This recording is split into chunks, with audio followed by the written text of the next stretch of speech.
नमस्कार, मैं हूं मयूरिका और आप देख रहे हैं वीएनएम टीवी। देश भर में वैसे लोकसभा चुनाव का माहौल छाया हुआ है और जब चुनावी माहौल आता है तब मुद्दों पर बात होती है और सबसे बड़े मुद्दे जो होते हैं वो शिक्षा और स्वास्थ्य। इन दोनों मुद्दों को कहीं ना कहीं सरकार जो है, अभी की सरकार है या पीछे की सरकार, शायद बहुत ज्यादा काम नहीं हुआ है और इसीलिए शिक्षा से जुड़ी समस्याएं सालों से भारत में चलती आ रही है। उन्हीं में से एक है फीस निर्धारण की बात कि प्राइवेट स्कूल जो हैं लगातार फीस बढ़ाती जा रही है और सरकार का कोई सीधा कंट्रोल नहीं है। वैसे कंट्रोल है लेकिन स्कूल्स जो हैं अपनी मनमानी पर उतर आई हैं और इसी वजह से आज एक बहुत महत्वपूर्ण अहम मुद्दे पर मैं बात करने जा रही हूं और वो है गुजरात मॉडल और राजस्थान मॉडल। अलग अलग राज्यों में शिक्षा के क्या मॉडल है और शिक्षा के ये जो मॉडल है वो कैसे काम करते हैं, साथ ही क्या क्या उसमें प्रावधान है और क्या प्रावधान होने चाहिए। गुजरात मॉडल, देश के प्रधानमंत्री नरेंद्र मोदी जब मुख्यमंत्री यहाँ थे और प्रधानमंत्री देश के बने 10 साल पहले, तब उन्होंने गुजरात मॉडल को पूरे देश में प्रोजेक्ट किया। लेकिन गुजरात मॉडल की बहुत सारी सच्चाई अब सामने आ गई है। उसी में से एक है शिक्षा, एजुकेशन का मुद्दा। बहुत सारा काम करना बाकी है जिसमें इस 10 सालों में भी काम नहीं हो पाया है। एफआरसी कमेटी के बाद का विरोध हमेशा होता रहा है। एफआरसी कमेटी फीस कुछ और तय करती है और स्कूल्स फीस कुछ और लेती है। ऐसे में सबसे ज्यादा परेशानी जिसे होती है वो अभिभावकों को होती है। पहले 2, 4, 6 बच्चे होते थे तब भी पढ़ लिख कर अच्छा कर लेते थे, लेकिन अभी एक एक बच्चे को पढ़ाना पेरेंट्स के लिए बहुत ज़्यादा मुश्किल हो रहा है क्योंकि सरकारी स्कूलों में अच्छी शिक्षा नहीं मिलती है। वहाँ ज़्यादातर लोग अपने बच्चों को नहीं पढ़ाना चाहते हैं या नहीं पढ़ा सकते हैं और जो प्राइवेट स्कूल हैं उसकी फ़ीस इतनी ज़्यादा है। अगर आपको केजी क्लास में भी बच्चों को रखना है तो आपको कम से कम हर साल 1 लाख 2 लाख रुपए खर्च करने पड़ते हैं। आप सोचिए, केजी क्लास से ही अगर इस तरीके की हाइप वाली फीस शुरू हो जाती है तो वो आगे चलकर कहाँ जाती है। आज इसी मुद्दे पर बात होगी कि शिक्षा का ये जो मॉडल है गुजरात में, उसे किस तरह से बदलने की जरूरत है। मेरे साथ खास 3 मेहमान है। मेरे साथ किशोर पिल्लाई हैं जो प्रेसिडेंट है ये वडोदरा के पेरेंट्स एसोसिएशन के। सर, बहुत बहुत स्वागत है। हमारे साथ विनोद कुमार खुमाण है जो सदस्य है, कमेटी मेंबर है वडोदरा पेरेंट्स एसोसिएशन के और एक अभिभावक भी है। विनोद जी, बहुत बहुत स्वागत है। और हमारे साथ है दर्शना जोगलेकर, ये भी वडोदरा पेरेंट्स एसोसिएशन की कमेटी मेंबर है और साथ ही पेरेंट भी है। मैम, आपका भी स्वागत है। किशोर जी, आपसे शुरू करेंगे। गुजरात मॉडल की शिक्षा की अगर बात की जाए, लोकसभा चुनाव में शिक्षा का मुद्दा तो कहीं बहुत ज्यादा उठा ही नहीं है। सरकारी स्कूलों का जो स्तर है वो हम सब जानते हैं। हमारे में से किसी के भी बच्चे सरकारी स्कूल में नहीं पढ़ते हैं। हमने शायद वो माइंडसेट ही कर रखा है कि वहाँ सिर्फ गरीब वर्ग के बच्चे पढ़ते हैं, उन्हें भी अच्छा एजुकेशन मिलता है कि नहीं, उस पर एक बड़ा सवाल या निशान है। लेकिन Gujarat model versus Rajasthan model का ये जो चर्चा सामने आई है उस पर क्या कहेंगे? शिक्षा का जो ये मॉडल है उसमें अलग अलग स्टेट में अलग अलग किस तरीके के प्रावधान हैं? एक्चुअली गुजरात में जो एक्ट पास हुआ जी, उसी तरह राजस्थान में भी रिसेंटली एक्ट पास हुआ। दोनों का अगर कंपैरिजन आप करोगे, शिक्षण के क्षेत्र के अंदर सबसे बड़ा स्टेक होल्डर पेरेंट्स होते हैं जी, वाली होते हैं। तो जब सबसे बड़ा स्टेक होल्डर और कंज्यूमर जो पेमेंट पैसा जो खर्च करती है वो पेरेंट्स होते हैं, तो उनको उनका आवाज सुनना चाहिए। जैसे कि गुजरात के अंदर पहले दिन से 2017 में जब से ही एक्ट पास हुआ तब से लेके आज तक वडोदरा पेरेंट एसोसिएशन और हमारे अदर अन्य सिस्टर ऑर्गेनाइजेशंस गुजरात के अंदर हमारी मांगनी है कि हमारा रिप्रेजेंटेशन, पेरेंट्स के रिप्रेजेंटेशन स्टेट लेवल में और डिस्ट्रिक्ट लेवल में होना चाहिए। अनफॉर्चुनेटली कोई भी जगह पर फी फिक्सेशन कमेटी के अंदर नीचे से लेके ऊपर तक कोई भी एक जगह पर पेरेंट्स का कोई रिप्रेजेंटेशन नहीं है जी, ना ही हमारा आवाज वहाँ पे सुनने में आता है। राजस्थान मॉडल जो आपने जिक्र किया उसको अगर आप ध्यान से पढ़ोगे वहाँ पे 3 लेवल है। First of all school level. School level में पेरेंट और टीचर्स और पेरेंट्स मिलके एक कमेटी है। उस कमेटी को डिसाइड करना है कि उस स्कूल का फीस क्या होगा जी। तो XY स्कूल का पेरेंट्स, उनको पता है वहाँ पे कितना खर्चा होता है, क्या क्या फैसिलिटी होता है, वो इन्फॉर्म्ड डिसीजन ज्यादा ले सकते हैं क्योंकि उनका स्कूल के साथ ताल्लुकात है। तो वहाँ पे कुछ गलत आंकड़ा बना के या गलत फैसिलिटी लेके फीस का मंजूरी नहीं हो सकती। मैनेजमेंट को मीटिंग बुलाना पड़ता है, उनका प्रपोजल पेरेंट्स और टीचर्स बना के जो कमेटी है, और कमेटी की रचना भी वहाँ पे कैसे ड्रॉ सिस्टम से होता है। इट इज नॉट कि स्कूल मैनेजमेंट को फलाना चेहरा अच्छा लगा, हुजूरी वाला कोई चेहरा अच्छा, ऐसा नहीं, ड्रॉ सिस्टम में से 15 जन का अगर इंटरेस्ट है उसमें से ड्रॉ सिस्टम में से पेरेंट्स का निमणूक होता है, पेरेंट्स और टीचर्स बैठ के स्कूल का फीस डिसाइड होता है। दिन 30 के अंदर अगर फिक्स नहीं होता है तो एक डिविजनल कमेटी है वहाँ पे, उसमें भी 2 पेरेंट्स का रिप्रेजेंटेशन है। तो स्कूल स्तर पर अगर एक यूनानिमस डिसीजन नहीं ले पा रहे हैं तो उनका उच्च जो कमेटी है वो डिविजनल कमेटी में जा सकते हैं। उसके बाद में रिवीजन कमेटी, वहां पे भी 2 पेरेंट्स का रिप्रेजेंटेशन है। अच्छा। हर एक लेवल पर 2 या ज्यादा पेरेंट्स का रिप्रेजेंटेशन है, जहाँ पे पेरेंट्स की आवाज और उनके दुख और उनके जो डिमांड है सुनने में आता है जी। और लोकशाही में और कोई भी अच्छा गवर्नमेंट को अगर परफॉर्म करना है तो स्टेक होल्डर्स को साथ में लेके चलना, उनका मुद्दे सुनना पड़ेगा, उनका तकलीफ सुनना पड़ेगा और फिर निर्णय लेना चाहिए जी। बिल्कुल, ये डिफरेंस, बेसिक डिफरेंस है। ये बेसिक डिफरेंस है और बहुत जरूरी हो जाता है कि पेरेंट्स, पैसे तो पेरेंट्स को देने हैं कि कौन से स्कूल में किस सुविधाओं के साथ बच्चों को पढ़ाया जाए। स्कूल जो हैं अलग अलग सुविधाओं के नाम पे या अलग अलग खर्च के नाम पर अचानक जब फीस को बढ़ा देते हैं, पेरेंट्स वहां से बच्चों को निकाल भी नहीं पाते हैं, दूसरी स्कूलों में एडमिशन मिलना भी उतना मुश्किल होता है। ऐसे में पेरेंट्स की स्थिति है वो बहुत ज्यादा खराब हो जाती है। कितना जरूरी होता है कि स्कूल पेरेंट्स मीटिंग अब हर स्कूल करता है, लेकिन कभी भी खर्च के बारे में उस मीटिंग में डिस्कस नहीं होता है। कितने स्कूल ऐसे होते हैं जो ये डिस्कस करते हैं कि हमारा ये एक्सपेंस बढ़ रहा है तो इसलिए हम फीस जो है बढ़ा रहे हैं। विनोद जी हमारे साथ है। सर, आपके पास बहुत सारे किस्से आते होंगे, कभी कोई स्कूल ऐसा होता है जो पेरेंट्स टीचर्स एसोसिएशन की जो मीटिंग होती है उसमें ये डिस्कस करे कि हमारा एक्सपेंस बढ़ रहा है और इसलिए हम आपकी फीस बढ़ा रहे हैं?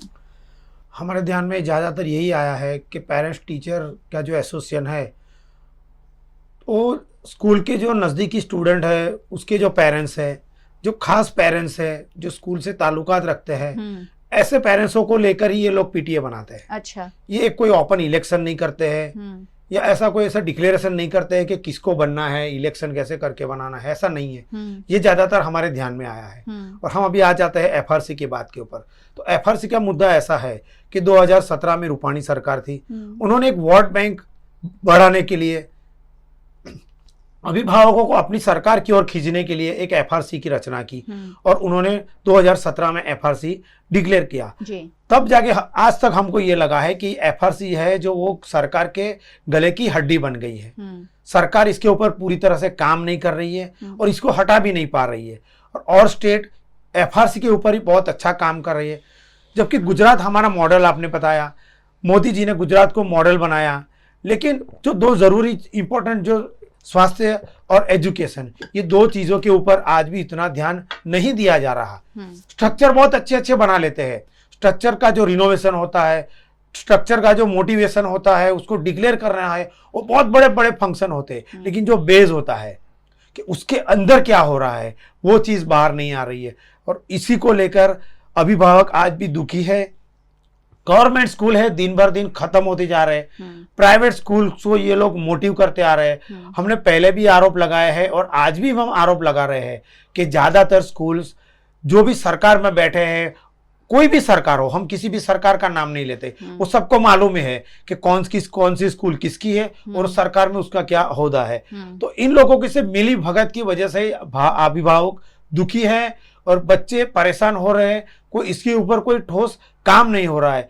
सरकार से हम बार बार यही रिक्वेस्ट कर रहे हैं, बार बार हम आवेदन पत्र दे रहे, धरना दे रहे, हम लोगों ने मेल किया, फिजिकल जाके मिले, बहुत सार हमने अलग अलग तरीकों से इन लोगों से मिलने की रजूआत करने की कोशिश की है। सरकार को भी सभी चीजें मालूम है, लेकिन सरकार को हमें ये लगता है कि जैसे अपनी आंखों पे पट्टी बांध दी है और बच्चे और उनके अभिभावकों के लिए जैसे कुछ करना ही नहीं है, ऐसा माहौल हमने देखा है। और हमने पिछले महीने एफआरसी कमेटी की इसीलिए दुखी होकर, बिल्कुल लास्ट स्टेज पे दुखी होकर हमने श्रद्धांजलि दे दी, वहां तक हम दुखी है। लेकिन जब ये राजस्थान मॉडल के बारे में हम जब पढ़ते हैं, सुनते हैं, तो हमको ये लगता है कि जब हमारा गुजरात मॉडल है, मोदी जी का गुजरात मॉडल है, तो राजस्थान की तरह गुजरात में भी काम क्यों नहीं हो रहा है, ये लोग क्यों काम नहीं कर रहे, ये हमारी एक वेदना है। बिल्कुल सही बात है। पेरेंट्स बहुत पीड़ित हैं क्योंकि एक या दो बच्चे को पढ़ाकर अच्छा एजुकेशन देना, वो बच्चा पढ़कर देश का नाम ही रोशन करने वाला है, कहीं ना कहीं देश की उन्नति में ही अपना सहयोग देने वाला है। उसके बावजूद उसे अच्छा एजुकेशन ना सरकार दे पा रही है। पेरेंट्स का तो कहीं ना कहीं ये ड्यूटी ही बन जाता है कि बच्चे को अच्छे से अच्छा एजुकेशन दे, और उसके लिए पेरेंट्स हर संभव कोशिश करते हैं, लेकिन सरकार का सपोर्ट नहीं मिल रहा है। जब पेरेंट्स की अब जब नई स्कूल खुलेगी तो नई नई चीज़ें लेने की बारी आएगी। बच्चों के बुक से लेकर किताबें, उनके यूनिफॉर्म, उनके बैग्स, उनके शूज़, इन सब में हज़ारों रुपए खर्च होते हैं, और हर पेरेंट हर बार ये जो मुद्दा है उससे जूझता है कि ये सारी चीज़ें बच्चों को नई नई चाहिए और पर्टिकुलर दुकानों से ही चाहिए। आपको यूनिफॉर्म पर्टिकुलर दुकानों से ही मिलेंगे, आपको बुक्स भी दूसरी दुकानों से नहीं मिलेगी। वैसे जो गुजरात मॉडल का बात है, शिक्षा मॉडल की जो बात है, उसमें ये स्पष्ट है कि स्टेशनरी आपको पर्टिकुलर कहीं से भी लेने पर आप फोर्स नहीं करते पेरेंट्स को। लेकिन मैम, आप हमारे साथ हैं, आप बहुत सालों से इसी क्षेत्र में काम भी कर रही हैं। आपको लगता है कि ये स्टेशनरी वाली जो बात है कि आपको यहाँ से ही नहीं लेना है, कहीं से भी आप ले सकते हैं, ये कहीं अमल होता है? नहीं, कहीं नहीं अमल होता है। सब स्कूल खुद की ही स्टेशनरी के लिए रिक्वायरमेंट और लिफलेट दे देती है, वही दुकान से हमें लेने पड़ते हैं। प्लस यूनिफॉर्म के लिए भी वही है, और किसी की यूज़ की हुई बुक भी हम नहीं ले सकते। ऐसी सारी जो बड़ी बड़ी स्कूलें हैं, CBSE से लेके गुजरात बोर्ड की बड़ी स्कूलें, वो वही पेरेंट्स को वही बोलती है, नहीं हमारे यहाँ से कंपलसरी लेना पड़ेगा। अगर ब्लैंक बुक होगी फिर भी वो नहीं यूज़ करने देते किसी को, और हमेशा बोलते हैं हम जो बोलेंगे वही आपको करना है, अदरवाइज हम आपको, आपके बच्चों को आगे आने ही नहीं देंगे। उस तरह से उनकी बात होती है। आप सोचिए, स्कूलों में भी पॉलिटिक्स और स्कूलों में भी मिली भगत। किशोर जी, आप एडवोकेट भी हैं, ये जो स्टेशनरी वाला मैंने मुद्दा उठाया, उसमें गुजरात मॉडल और राजस्थान मॉडल, शिक्षा मॉडल क्या कहता है? एक्चुअली राजस्थान मॉडल का अगर मैं बात करूं तो उसमें 1 महीना पहले बुक्स का लिस्ट पब्लिश होता है जी, और 1 महीने के अंदर पेरेंट्स कोई भी स्कूल में जाके इस बुक्स को आप खरीद सकते हैं। 30 महीना पहले, 30 दिन पहले, तो उनके पास काफी टाइम मिलता है, और मार्केट में जाके कोई भी दुकान से, किसी का मोनोपोली वहां पे नहीं होती। बड़ौदा के अंदर मैं बात करूं, गुजरात का हर एक जगह पे तो मुझे पता है, बड़ौदा के अंदर बात करूं, हर एक स्कूल का टाई अप कोई बुक स्टोर के साथ में, और परसेंटेज फिक्स होता है कि इतना बुक्स का सेल होगा, इतना परसेंटेज जी, और मेरे हिसाब से वॉल्यूम के ऊपर सुपर डिस्काउंट भी मिलता होगा। अभी ये सब, अब शायद राजस्थान मॉडल जब पास हुआ तब NCPCR का मैं जिक्र करूं, national commission for protection of child right ने इस बार कंपलसरी नोटिफिकेशन बाहर पड़ा है, जिसमें उन्होंने आदेश दिया हर एक स्टेट को, सीधा चीफ सेक्रेटरी को लिखा है कि हर एक स्टेट में CBSE के अंदर NCERT बुक्स और स्टेट बोर्ड के अंदर स्टेट SCERT बुक्स कंपलसरीली लागू करना है, और इसके अलावा कोई भी बुक्स आप फोर्स नहीं कर सकते। तो बड़े हद तक मेरे हिसाब से हर एक स्टेट में, भारत के हर एक स्टेट में ये जो बुक्स का लेके जो मनमानी हो रहा है, या कमीशन बेसिस सेल्स हो रहा है, या अलग अलग पब्लिशर्स को प्रमोट करने का जो गलत तरीका है, वो सब एक हद तक बंद होगा अगर स्ट्रिक्ट इम्प्लीमेंटेशन NCPCR का अगर होता है तो। बिल्कुल सही बात है।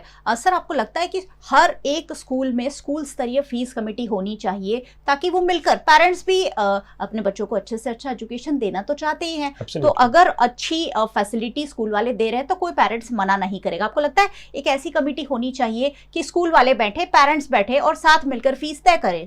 एब्सोल्युटली, हम लोग ने ये प्रपोजल फर्स्ट जब 2017 में जब पास हुआ था, भूपेंद्र सिंह चुड़ामा साहब थे, उनको भी हम लोग ने प्रपोज किया कि स्कूल लेवल में पेरेंट्स और टीचर्स बैठ के आपस में टेबल पर बैठ के यूनानिमस डिसीजन अगर हो पाएगा, ग्राउंड रियलिटी के ऊपर चर्चा करते हुए एक मैच्योर डिसीजन पर अगर आता है तो सबसे बढ़िया रहेगा।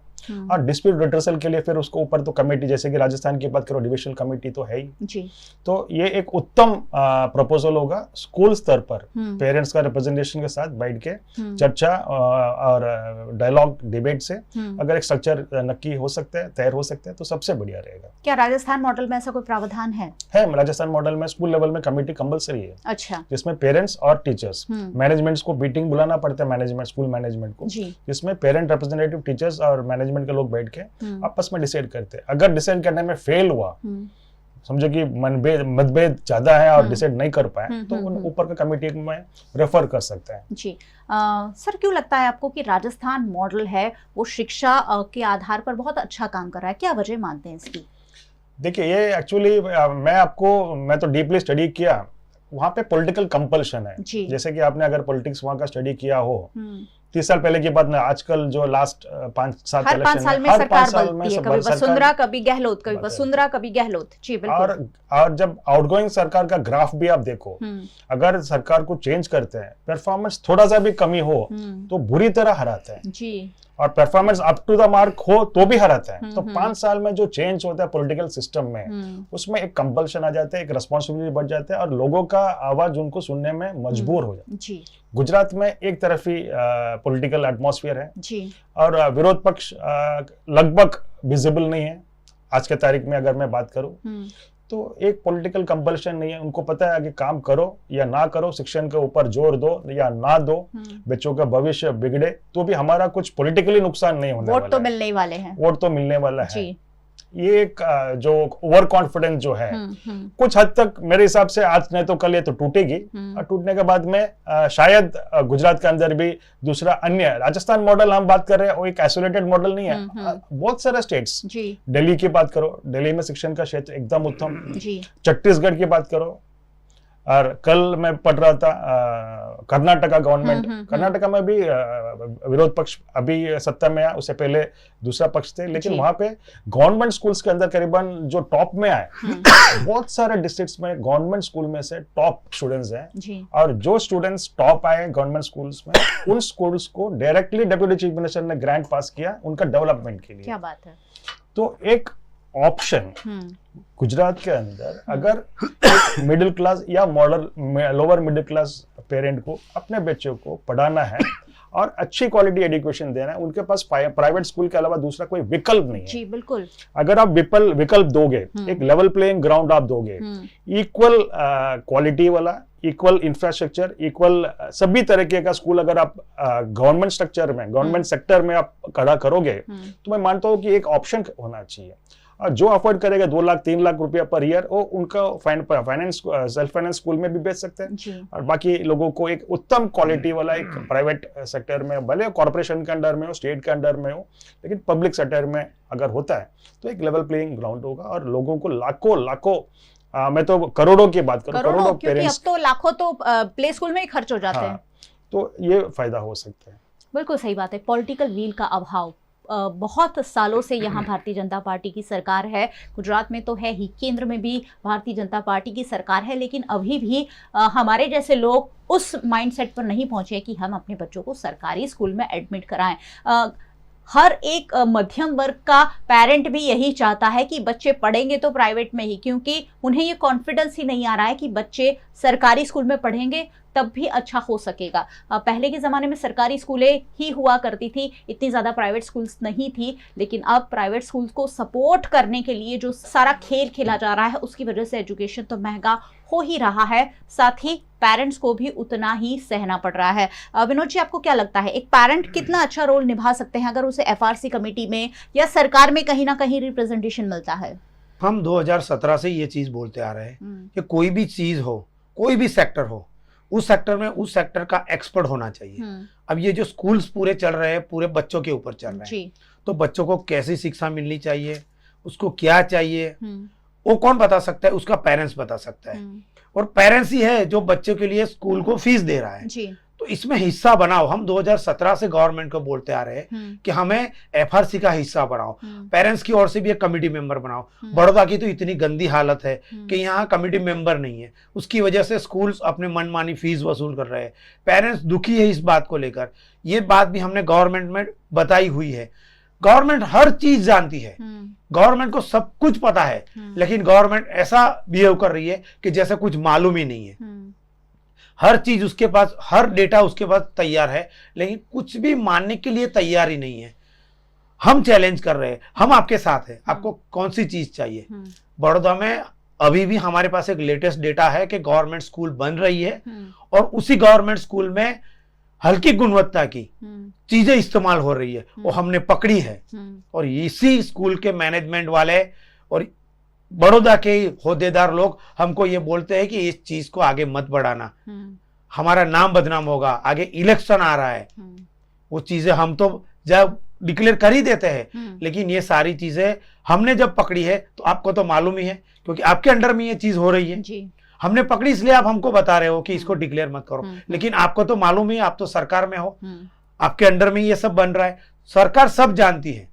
लेकिन सरकार ने, सर ने जो बताया कि गुजरात है वो वन मैन शो जैसा हो गया है, पूरा एक तरफा माहौल है, कुछ भी करो यहाँ कुछ नहीं होगा, जिसको बैठना है जिसको बैठना है जैसे बैठना है सब ऐसा ही हो रहा है। तो इसका पूरा जो नुकसान हो रहा है, नुकसान पूरा जिसको भरना आ रहा है वो पेरेंट्स है। इसीलिए पेरेंट्स बहुत दुखी है। सरकार को इस चीज के ऊपर ध्यान देना पड़ेगा, अच्छी ऑफिस में बैठकर नहीं, पर ग्राउंड लेवल पर आके पेरेंट्स को जाके पर्सनली मिलना पड़ेगा कि आपकी रिक्वायर्ड क्या है। 2 दिन पहले ही अपने बड़ौदा के होने वाले सांसद ने अपनी डीपी पोस्ट रखी थी। मैंने क्लियर लिखा है कि डीपी पोस्ट रखने के साथ साथ आप जैसे विजेता होने वाले आपको क्या क्या काम करने हैं वो देखो, क्योंकि वो आदमी जो है, जो सांसद बनने वाला है, वो शिक्षण जगत से जुड़ा हुआ आदमी है, उसको हर चीज मालूम है। तो उसको मैंने यही बोला है कि आप सर जैसे ही सांसद बनते हो सबसे पहले शिक्षण के ऊपर क्या कर सकते हो इसका लिस्ट तैयार करो, मार्केट में निकलो, पेरेंट्स से जानो कि उनको क्या क्या चाहिए। तो इसी चीज के ऊपर सरकार को ध्यान देना है। आने वाला टाइम चेंज भी हो सकता है, इसीलिए अभी मौका है कि आप समझ जाओ और बच्चों को और उनके पेरेंट्स को लाभ हो ऐसी एक्टिविटी करो। विनोद जी, आपने पहले ही भारतीय जनता पार्टी के प्रत्याशी को जिता दिया वडोदरा से। मैडम मैं बोल रहा हूं ये गुजरात वन मैन शो है।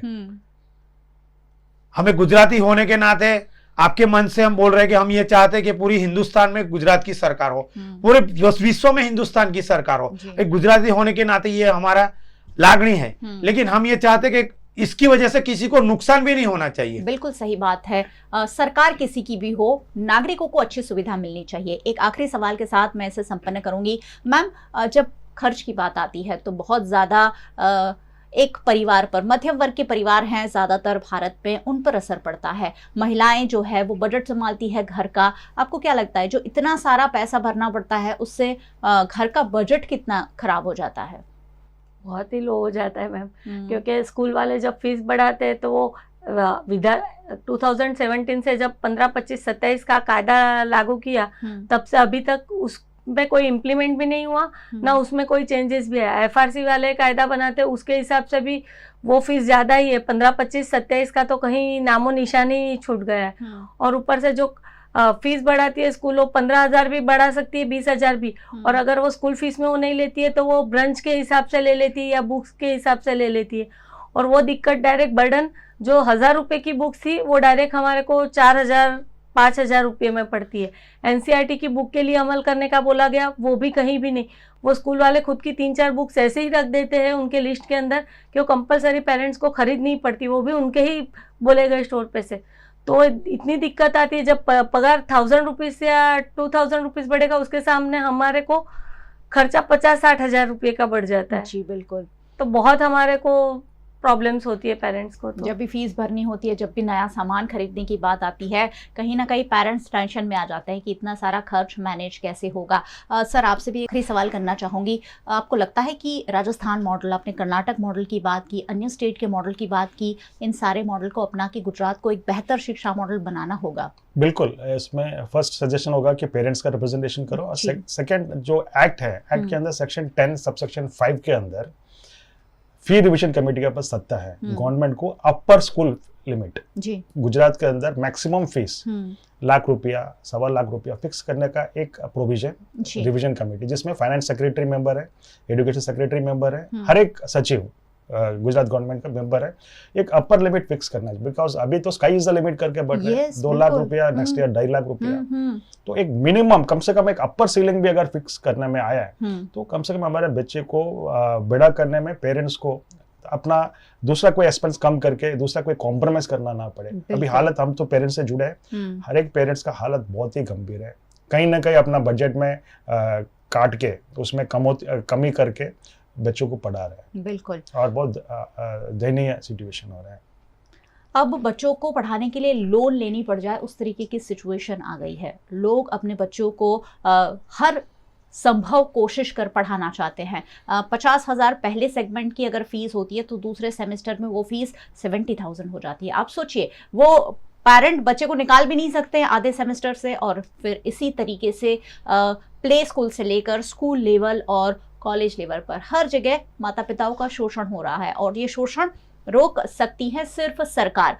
जब झोली भर भर वोट गुजरात सरकार को दे रहा है, अब 4 जून को परिणाम आएंगे, वो भी हो सकता है भारतीय जनता पार्टी के फेवर में आए, और भारतीय जनता पार्टी की अगर सरकार बनती है तो ये जो पूरा मामला है फीस रेगुलेटिंग कमेटी का, वो क्यों सटीक रूप से नहीं इंप्लीमेंट किया जा रहा है, ये समझ से परे है। मुझे लगता है इस पर पॉलिटिकल व्हील भी सरकार को दिखानी होगी। पॉलिटिकल व्हील अगर दिखाते हैं तभी लोगों को सीधा फायदा पहुंचा पाएंगे। सर बहुत बहुत शुक्रिया आप सभी मेहमानों का हमारे साथ जुड़ने के लिए, और बहुत बहुत शुक्रिया आप सबका हमारे साथ जुड़ने के लिए। वैसे ये बातें हुई ही आपके लिए है, और आपके लिए जानना ज़रूरी है, आपके दिमाग में आना ज़रूरी है, ताकि आप सवाल पूछ सकें और एक बेहतर गुजरात मॉडल को लेकर हम भी अन्य राज्यों में अपनी बात करें कि ये गुजरात मॉडल ये है कि यहाँ शिक्षा इतनी चाक चौबंद है, यहाँ हेल्थ सर्विसेज इतनी चाक चौबंद है। आप हमें यूट्यूब चैनल पर देख रहे हैं, जरूर सब्सक्राइब कर लीजिए अगर अब तक नहीं किया है तो, और बेल आइकन प्रेस कर दीजिए ताकि वीएनएम का हर अपडेट सबसे पहले आप तक पहुंच सके। फेसबुक पर देख रहे हैं, शेयर जरूर कीजिए। ये बातें हर घर तक पहुंचना जरूरी है, क्योंकि हर घर में पेरेंट और स्टूडेंट तो है ही। आप हमें ओटीटी प्लेटफॉर्म्स पर देख रहे हैं, डेली हंट, वोडाफोन टीवी, जियो टीवी और जियो टीवी फाइबर। 498 नंबर के चैनल पर वीएनएम टीवी को 24 घंटे रोज लगातार देखा जा सकता है। देखते रहिए वीएनएम, जुड़े रहिए वीएनएम के साथ। नमस्कार।